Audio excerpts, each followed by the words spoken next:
Magandang umaga mga kahuan, narito na ating weather update today. Narito lang lagay na ating panahon ngayong araw nga ng Lunes, March 11, 2024. Sa ating latest satellite images, makikita natin itong northeast monsoon o amihan pa rin nakakaapekto sa northern and central Luzon, habang easterlies ang nakakaapekto partikular na sa lalabing bahagi ng ating bansa. Itong northeast monsoon ay magdadala pa rin ng mga mahihinang pag-ulan partikular na dito sa may silangang bahagi ng Luzon, kasama yung Cagayan Valley, Aurora, Quezon, kasama ang Bicol Region. Sa nalalabing bahagi ating bansa, mga pulupulong pag-ulan, pagkilat pagkulog din ang mararanasan. Itong hanging amihan naman, inaasahan natin na magpapatuloy pa rin ngayong linggo at posible next week.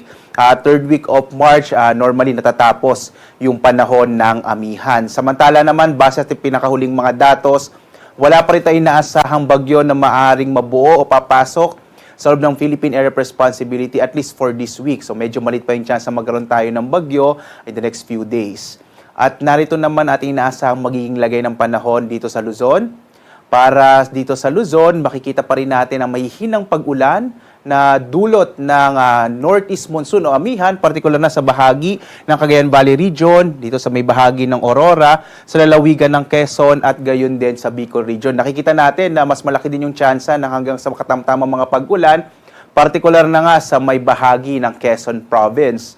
Sa nalalabing bahagi naman ng Luzon, inaasahan natin ang mga isolated o pulupulong mahihinang pag-ulan dahil pa rin yan sa epekto ng hanging amihan o northeast monsoon. Yung agwat nga ng temperatura natin sa Lawag nasa 22 to 32 degrees Celsius, sa Tuguegarao 21 to 29 degrees Celsius, sa Baguio 14 to 24 degrees Celsius, dito naman sa Kamaynilaan 23 to 32 degrees Celsius, sa bahagi ng Tagaytay ay 21 to 29 degrees Celsius, sa Legazpi dito sa Bicol nasa 23 to 30 degrees Celsius.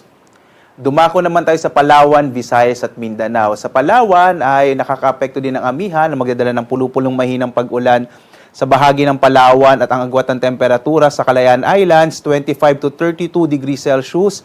Sa Puerto Princesa City naman 26 to 32 degrees Celsius. Samantala, mga pulupulong pag-ulan, pagkilat pagulog naman ang mararanasan sa may bahagi ng Kabisayaan.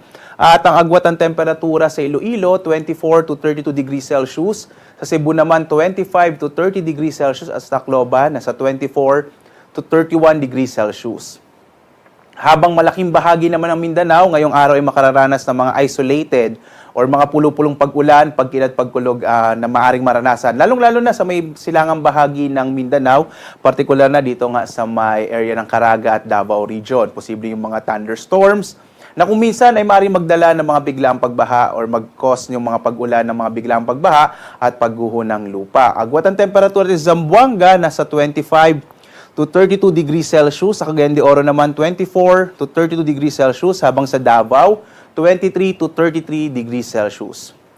Sa ngayon nga, wala tayong nakataas na gale warning kaya ligtas sa pumalaot ang mga sakyang pandagat. Kahit yung mga maliliit na bangka ay maaaring maglayag sa mga baybayin ng ating bansa. Pero iba yung pag-iingat dahil posibleng maging pagkaroon ng biglaang paglakas ng alon, partikular na sa may bahagi ng Luzon kung saan umiiral itong northeast monsoon o hanging amihan. Manatili pong maghanda ang ating mga kababayan, lalo na yung may maliliit na sakyang pandagat. Ang araw natin, sisikat ganap na 6:06 na umaga at lulubog, ganap na 6:06 ng gabi.